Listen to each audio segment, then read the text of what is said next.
Excellent. So how can we communicate this kind of during lockdown, but also, of course, beyond? The way we communicate has very much changed, not just during lockdown, but particularly over the past sort of decade or so, with the advances in particularly in social media. Although Facebook now, as an example, has been around since 2006. So it's been around for 14 years now. And that was kind of the kickstart to social media. But we've become in general more digital. Our communication has changed. Here we are on Zoom, of course, but I mean, we've been communicating over email for years and years now. And so as a result of it becoming more digital, you could argue then it's perhaps become less face-to-face. Perhaps some of our face-to-face communication has been replaced, but arguably, you know, when we might have communicated by letter before, or maybe even by fax or by a telephone call or whatever, then we're actually communicating by email. So, you know, in some cases, we've not actually replaced face-to-face communication with digital. Perhaps, of course, we have in lockdown, but you know, in general, I think a lot of our what you could term as analog communication has been replaced with digital. And we live in very much a kind of now generation. So this kind of this culture of wanting information and wanting content now.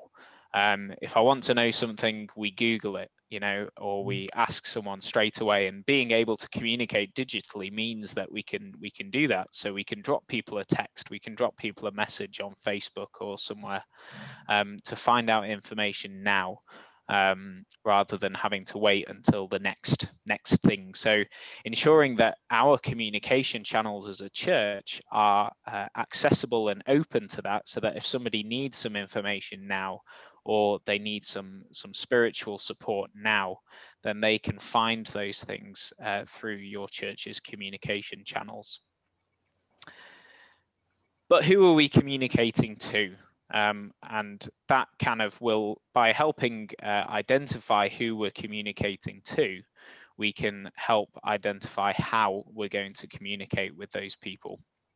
And I think there are kind of three-ish groups that we want to be communicating to. First one, probably the most obvious one, those within the church, you know, our church members, our adherents, you know, church family, church friends, etc. But those who are very much linked with the church that we belong to.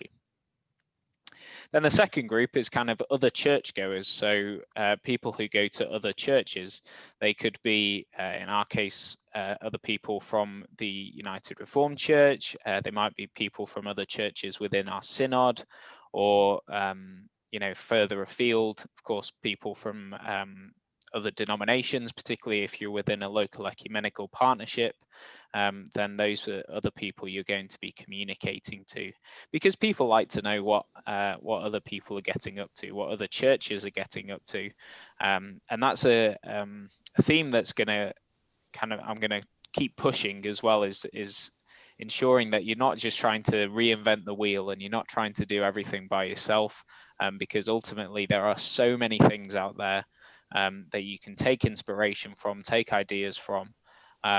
Other churches is a perfect example of doing that, to get the content that you want and that you think is right for your audience. So, and then the final group is arguably, well, it's certainly the biggest group of people to reach out to, and that's, well, pretty much everyone else, which is, so those in our community, but not just our local community, the community local to our church. It's a global community, because ultimately being online and being digital means that you no longer just need to or have to reach out to those, you know, those in your local community, but our community has become global. And that's particularly relevant in lockdown. I've heard and seen lots of churches say, oh, you know, we were live streaming our service, or we put it on YouTube or whatever, and we had people tune in from Germany, from Korea, somewhere like that. you know, completely random places. Maybe there is a link, you know, maybe, I mean, I know lots of churches have partnerships with other churches across the globe, but ultimately, if your content, if your service or whatever you're sending out is on Facebook, is on YouTube or places like that, then it's going to get seen, or it can get seen by people around the world. And the way the internet in general works is that, you know, once one person has seen it, and it begins to get seen by others, because social media channels, but also even Google, bases what they show first, or show in the kind of top 10, you know, list or whatever. What you see coming up first on Google and coming up on Facebook is all based around what others have seen already, and whether they like it and whether they are interested in it. So, and the only way you can get started with that is by getting started, really, and by pushing things out there and seeing how people respond to them. So we ultimately have these sort of three groups of people. And to be honest, in the order they are of the screen, on the screen is the order of size. Those within our church is usually the smallest number. And so we might not need to use as broader communication channels for that group of people as we would for the next group, for the other churchgoers, and then expanding it even more to communicate with those in our community, both local and global. So what newer options do we have to communicate to people? I would say there are three main options, and well, I wouldn't say they're even options necessarily, because I think we should try and do at least two of the three of these options. The first is a website. And websites, although they some might consider them old hat, I'll get onto websites in a little while, they are still a necessary, I think, option for us to have as a church. Then we've got social media, and that can come in varying shapes and sizes. Different social media platforms are suitable for different types of media, so photos, images, or text, and of course appeal to different people as well. And then we've got mailings, where traditionally you might print out a newsletter or a magazine or whatever. You know, you can do a lot of that digitally now. Some of you might have heard of MailChimp. That's just an example of how we might use a mailing service online. For those of you who subscribe to the URC daily devotions, that uses MailChimp. And it's a really good, comfortable, easy way of disseminating information and actually making it visually accessible and visually appealing, because ultimately, just like in print media, if what we see online is not visually appealing, then we're not going to read it or look at it. So MailChimp, for example, gives good ways of helping you do that. So those are our three options, and as I say, I'm mainly going to focus on the first two, because ultimately, you know, mailings aren't for everyone, and they do take a lot of effort. And generally, we would only be talking about mailings if your church was perhaps already producing a magazine or a newsletter. And it's not the primary way of communicating, and generally would be suited more to those within your church, which, as I said in the last slide, is your smallest group of people, really. So whilst they're still just as important, of course, you know, it's a smaller demographic that we're reaching to. But if we're wanting to reach further, we want to be looking at websites and social media. So let's have a quick think about websites. As I said, some people think that social media has made websites redundant. That is absolutely not true. If you look at any company in existence, they all still have websites. And the main reason for that is because when you have a website, you own that website. You own the content of that website and everything that's within it. And I don't want to scare you, but in theory, the content that you post on Facebook, on Instagram, on other social media, you don't own that content. Facebook does, or whichever social media channel you use. So in the worst case scenario, and I'm absolutely not entertaining this as going to happen, but if Facebook turned around one day and said, you know what, we're going to shut down, all of that content disappears. So having a website is good for you to actually own your own content and own everything that's on there. Not just because of those situations, because let's face it, I don't think Facebook is going to turn around and decide to shut down, but it's good knowing that you own some content. It's a useful information resource. It's a place where people can visit and they know exactly what they need to find, perhaps, or it's a really good search facility as well. So you can people can go online on your website and they can search for things. Websites, of course, are also available and accessible to those who don't have any particular social media account. So if people aren't on Facebook, of course, they can access what's on your website. Or if they're not on YouTube, they can access what's on your website instead. It's not that you should be replicating. Having a website is a different thing from having social media. I would see a website mainly as having what we would call static information. So we're talking, contact details for those within your church, the relevant people, the regular activities that are going on in your church. Obviously, that's a bit of a different story at the moment, but that's still something that you'll want on there. You know, your regular service times, all those sorts of things. That static information that is certainly not going to change from day to day. That's the sort of thing you would want on your website as a permanent feature. So in that sense, websites can actually almost be left alone, or left alone a lot more than social media, because the information, you only need to change the information when that information actually changes. So when somebody's phone number changes or the service time changes, although that's never going to happen, obviously. So you only need to update that information as and when needed. So once you've made a website, once you've created a website, you can almost leave it alone, or certainly don't have to deal with it as much as you would with social media. So I would get one. If your church doesn't have one, then have a look around and look into getting one. Fortunately, the URC, is a provider of church websites and has a provider of church websites that's called iChurch. Some of you will be familiar with that. And there's the website address there that you can visit if you're wanting to get hold of a website. Other providers are available, but I think iChurch is certainly good in that because it's provided by and for the United Reformed Church and for other churches. Other denominations do use iChurch for websites. It means we get it.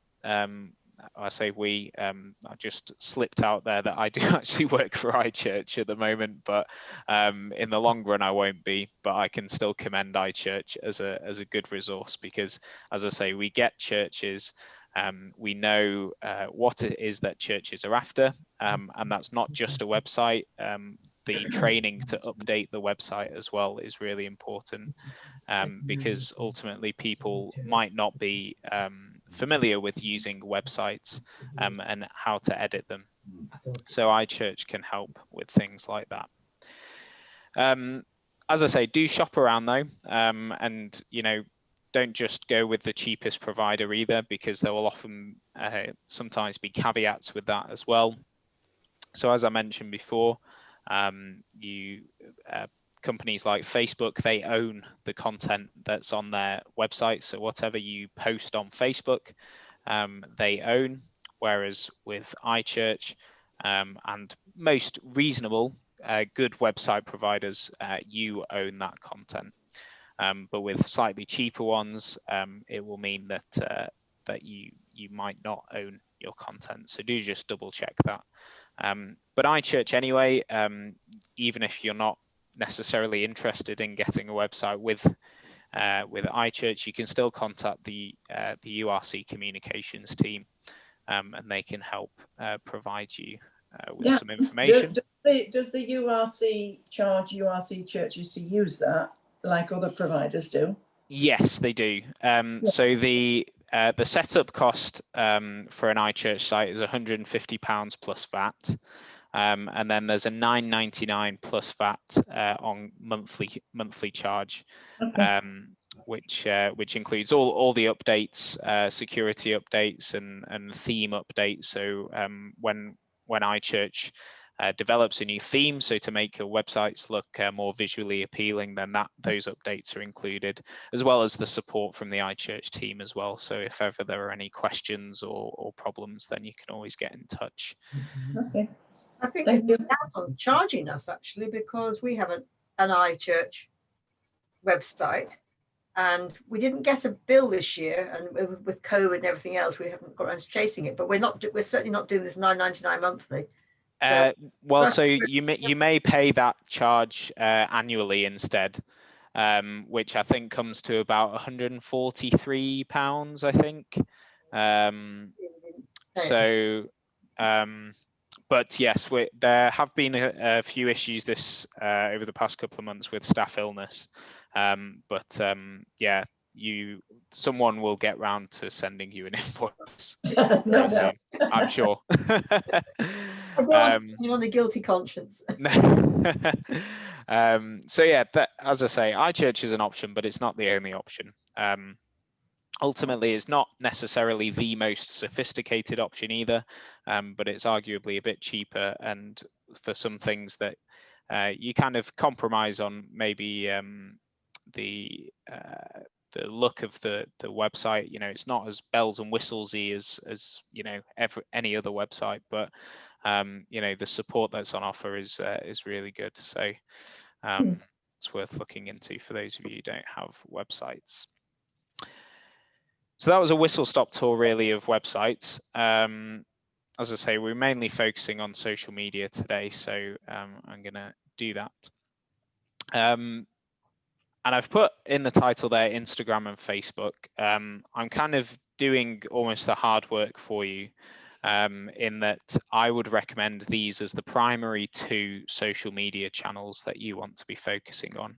And if you're only going to focus on one, which certainly to start with is completely understandable, then I would recommend using Facebook and having a look at Facebook, because ultimately it's the most popular social media channel.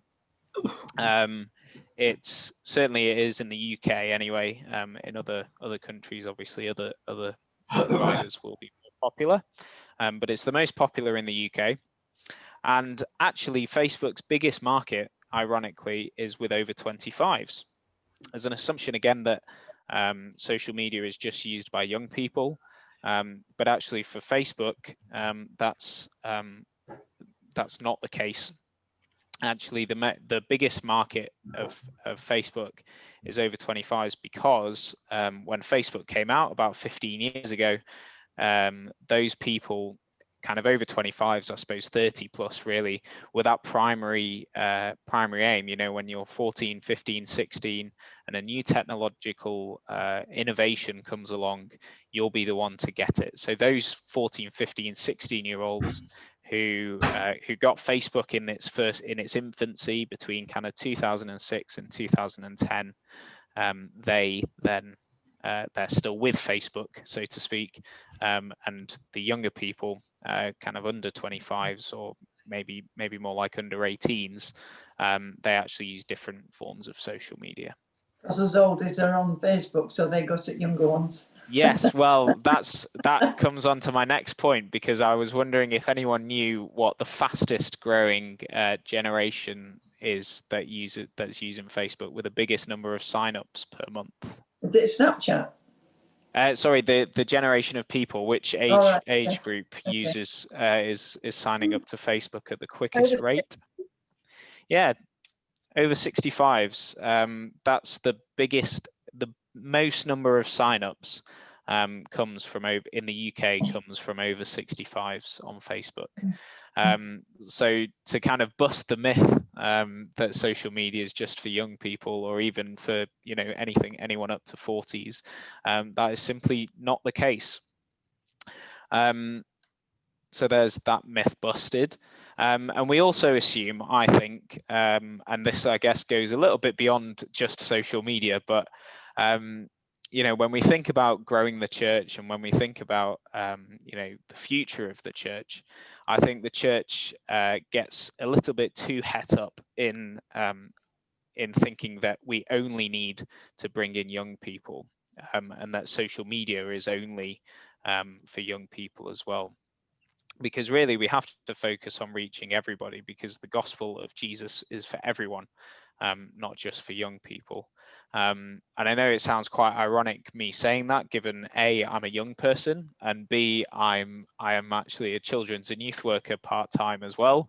But ultimately those children and young people also need some people to look up at as well, look up to. So without those people, then the church also won't be able to survive. So growing our churches and reaching people on digital media is not just about reaching young people. It's a truly intergenerational thing, and that is proven by the fact that Facebook's biggest market is over 25s, and that the biggest group is over 65s of new joiners. And so of course lockdown has really pushed that forward as well. Lots of older people joining social media channels, or even just things like Zoom as well, of course, to speak with kids, with grandkids, and even, of course, to join church services and things like that as well. So lockdown has definitely pushed that forward. But I think now is a good time for us as churches particularly to take stock of what's gone on over the past few months, because a lot of the things we might have done towards the start of lockdown were, of course, out of necessity, because we had no choice but to do these things, whether that be anything from church meetings on Zoom to doing our church services on YouTube, or anything we've done since lockdown started in March has been done out of necessity. But now we've got now that the flurry is over, well, maybe not, but certainly now we've got over that first lockdown, that first wave. Is now time, I think, for us to take stock and really think more about our longer term plan on how we're going to do digital.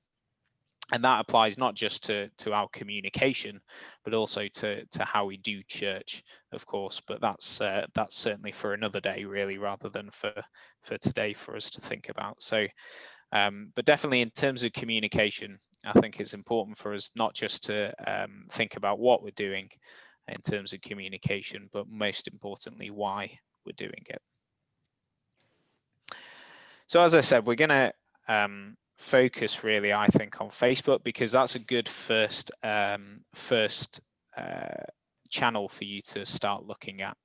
As I say, not particularly because actually the biggest market is probably those who are going to be in your church anyway. So if we're talking about over 65s joining Facebook, well, there's a large majority of the church there for you. So we can quite easily reach out, thinking back to those three categories of people, to those within our church quite easily through Facebook, because a lot of people will already have it. A disadvantage with Facebook, but it's also a disadvantage with every social media channel, is that you need an account. So that's actually one thing to think about, of course.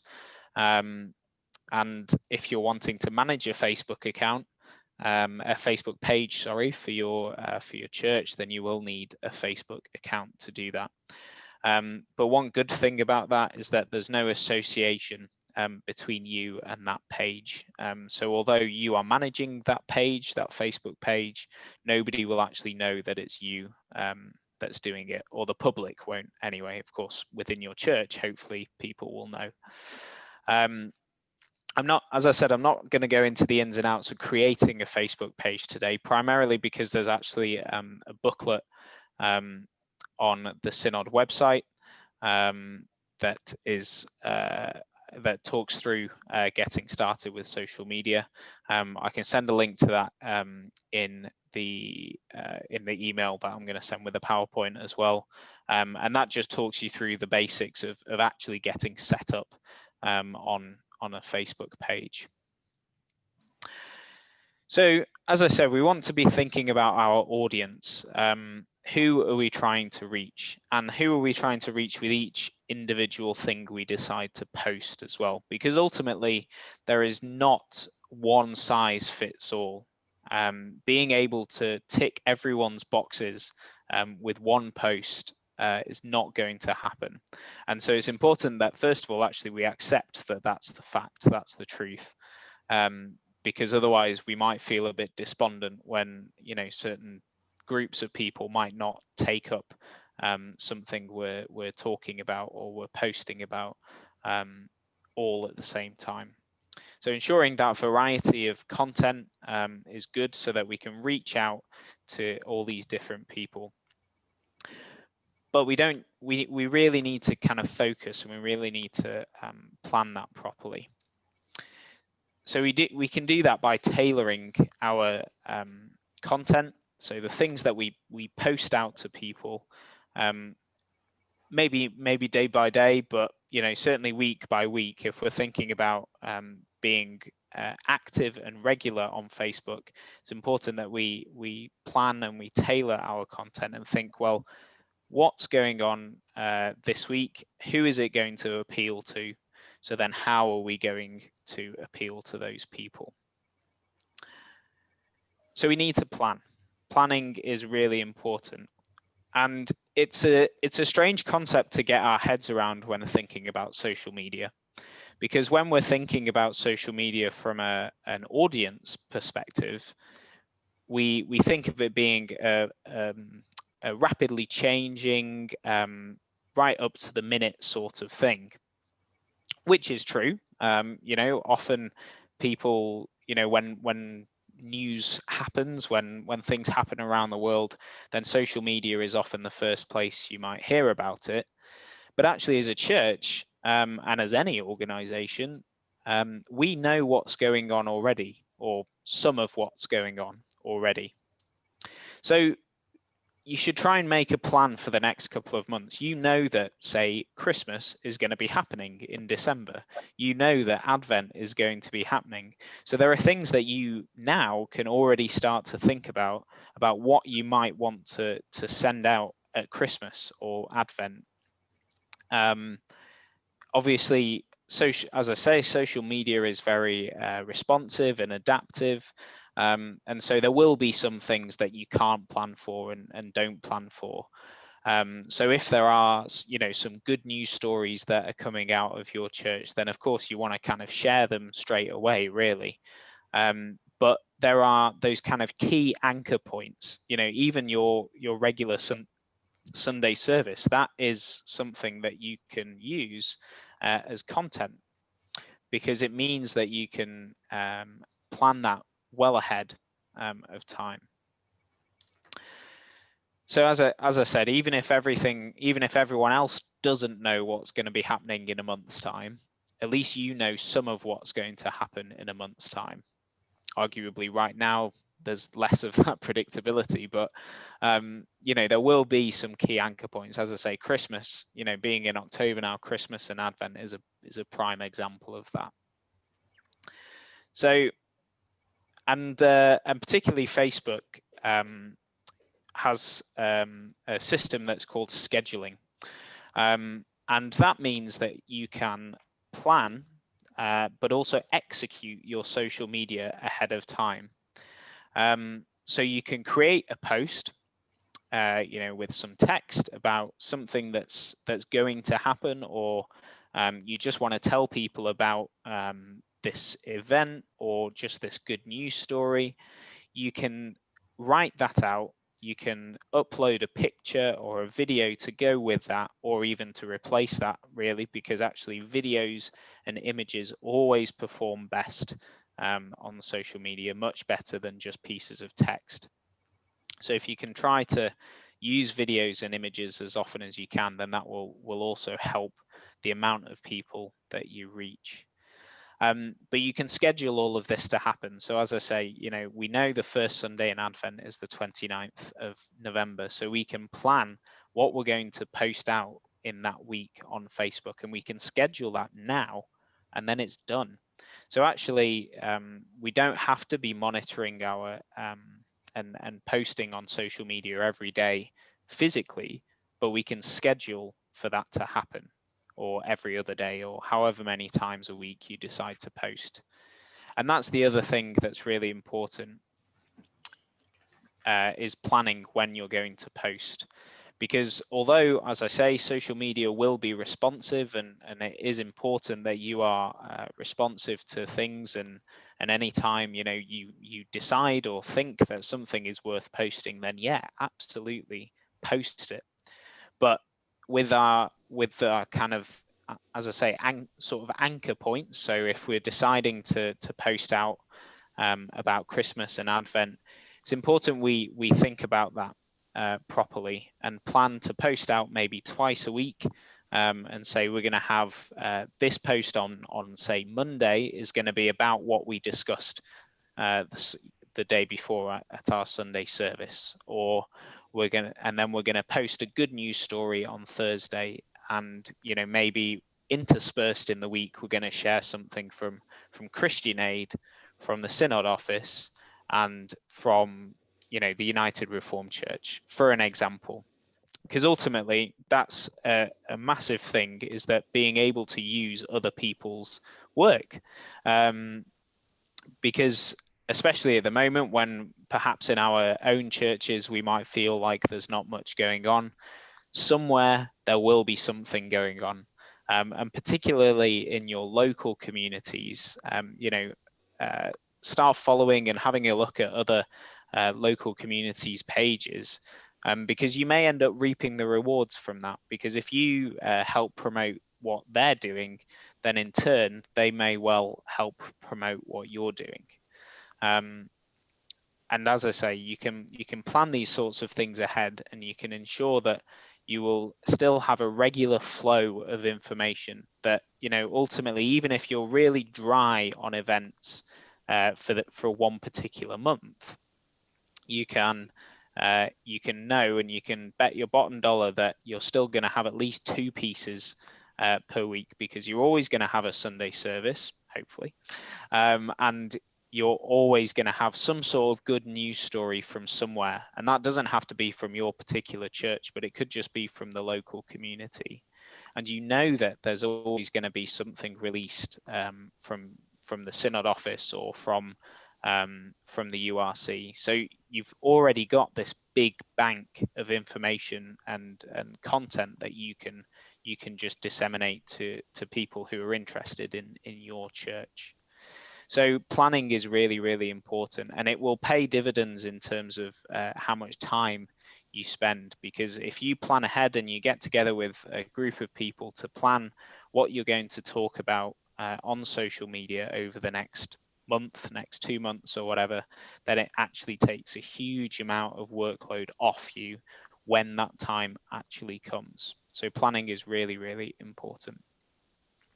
As I said, using pictures and videos is really good. There is a wealth of free images out there that you're perfectly entitled to use. I use a website called Unsplash, which again I'll put in the email I'll send out. But unsplash.com has it's a whole library of royalty-free pictures. So these are pictures that photographers have uploaded to that site, saying it's free for you to use. You technically don't have to credit them for it, but it's good practice and moral to do so. So at the bottom of your Facebook posts or whatever, you can just credit that photographer. But ultimately, the main thing is that you can get free, good quality pictures. In terms of videos, I mean, of course, YouTube is a library of stuff. What I would recommend with that is either uploading your own videos, so you could take little video clips of people doing something. You know, it could just be a 10-15 second hello, or someone reading a Bible verse, anything that gives people that extra something to look at, something to read, because ultimately, if people are scrolling through their social media and all they see is text, it's the images and the videos that are going to stand out. So try and use a variety of media. And be personal. Although you might be using a Facebook page as a church, it's important you remind people that there is somebody behind that Facebook page, that there's somebody operating this Facebook page, that it's not just it's not a formality, it's not a formal thing. So you know, because that's ultimately not the welcome we want to give to new people either. So be a bit casual with it, not totally casual, but just be yourself, be personal and casual with it, because as I say, people want to see that there's a human behind what's being posted. So don't be afraid to use exclamation marks or slightly more casual language than you would use on a letter or even in a sermon or whatever. You know, people want to see that personal side of organizations. And I know this is easier said than done, but try if you can to get a group of people together, because the workload drops significantly as soon as you get a team together. It's ultimately important that there's one person who's actually responsible, but that's not necessarily, of course, the person who does everything. It's just somebody who's accountable for the actions of that Facebook page. And, you know, knowing that, I mean, take that example of posting 2 things out each week. If you even just get one other person to produce that one other thing, then already it's halved, and you're still able to produce 2 things per week, every week for the whole year, just by getting one other person to do one, you know, even just to find that one piece of information, because it doesn't have to be, we're not talking about articles here, we're just talking about, you know, find something, anything that that sparks your imagination on, say, the Christian Aid website this week. Could you find it? Could you share it? Then ultimately already that's your workload halved. As I said earlier on, for managing a Facebook account, Facebook page, you do need a personal Facebook account, but as I say, that's in no way linked to the Facebook page, so nobody can see that you are the manager behind that page. And as I say, the important thing is to have a go. It's also really important to keep in touch and to get in touch. And those are my contact details there. Hopefully you'll know by now that I'm a service provided by the Synod, and I'm always here to answer any questions and to help you out with anything you come across. I will, as I say, I'll be sending out the booklet on getting started with social media. Also, please visit the United Reformed Church's website, where there are a wealth of information guides on there. I mean, about all sorts of things, but particularly relevant are there's a booklet about starting a Facebook group, which is slightly different from a Facebook page. A Facebook page is something that you'd be looking at. That's for kind of your dissemination of information and events globally, whereas a Facebook group is more about building a more not insular in a negative way, but a more insular, tight-knit community, because it's usually a bit more closed up. So, but that, as I say, that's not necessarily a negative thing, but that's just the way I would describe it. So there are two types of communication channels that you can use on Facebook. And the one that the booklet that I've produced, which is on the Synod website, is about Facebook pages, and the one on the URC website is about Facebook groups. But they also talk about setting up Instagram accounts. And I mean, I was at the URC Communications Committee meeting today, and they're producing another 3 booklets in the next month. And honestly, they are an absolute godsend, even for me who, you know, works in this sort of industry. They really are helpful, all of them. And they, as I say, they address a whole wealth of subjects. So if you haven't looked to them already, then please do. But as I say, those are my contact details, so do not hesitate to get in touch if you have any questions. Obviously, if you've got any questions now, then I will happily answer them as well. I'm just going to stop the recording at this point, and then I can answer any questions if you've got them. I've got a